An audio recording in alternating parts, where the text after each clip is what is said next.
almost... Did I thought it was a very strong bond, and it's almost as if they were related in some way. And their presence together was extremely powerful. I mean, I could feel it. You know, because they had a unique way of speaking to each other that was either a Liverpool accent that I didn't understand, or they had their own way of talking and communicating with each other. And it wouldn't matter who else was in the room. Not everyone would understand what the four of them was saying. And they all talked about it, and suddenly I got a call from Paul. Hey, Bingo! He doesn't even do that Liverpool accent anymore. Anyway.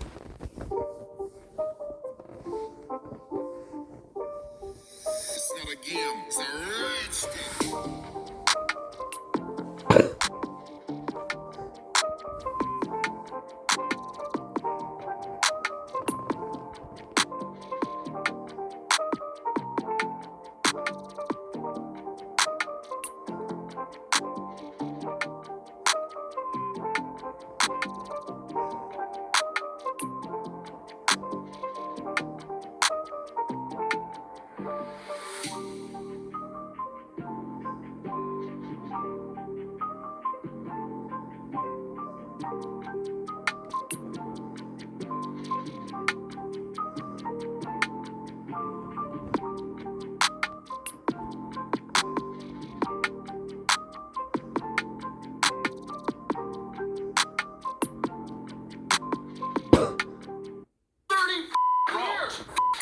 This...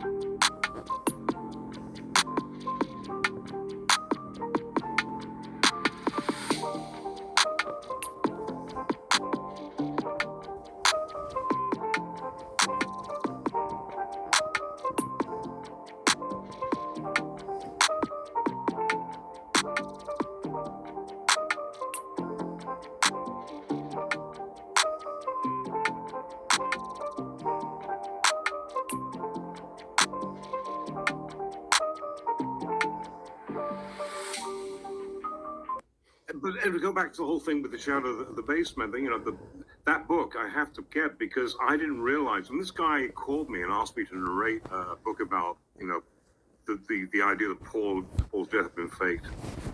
You know, I didn't believe that when I was growing up. Well, no, his death wasn't faked. He died in 1966 and was replaced by right. Sorry, yeah, right. So, but that whole concept seemed to me ridiculous. Yeah. But now it doesn't seem ridiculous. And I was kind of, you know, I did it because the guy, I didn't understand. I thought actually when the guy asked me to narrate this book, you know, you can buy it online. It's called the Billy Shears, Memoir of Billy Shears. I thought it was kind of like it was a parody. Then I realized he actually believed it. But now I understand, I'm beginning to come around to your point of view. And frankly, when I think about Paul, because I've been around him so much, it sort of seems plausible because I met him when I was very, very young. And he's certainly not the person I think about it that he was when I met. So I believe it. Well, and the funny thing, you know, since we're talking about Paul, having been close to him for so long, you know, Paul is one of the most insecure people I've ever met in my entire life. Phil Collins, who's a fantastic guy and a fantastic musician, tells a great story, you know, of how, you know, this is the kind of thing Paul would do. He was at, Phil and Paul were at one of the Queen's garden parties. And, you know, there was a time when Paul was with Heather Mills. And Phil,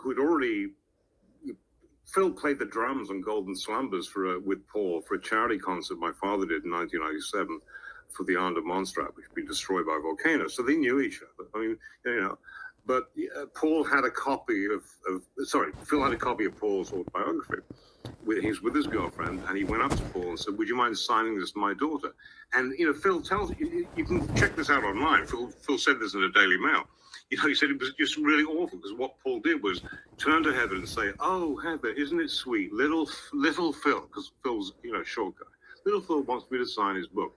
It's that kind of cocky arrogance that Paul has, combined with a tremendous insecurity about, you know, who he really is. I mean, so, I mean, it's, the whole thing, you know, we're only people, right? We're all people. You know, if you've taken over somebody's personality and pretended to be them for 50, 60 years, you would be insecure. I'm writing a book called Blackbird.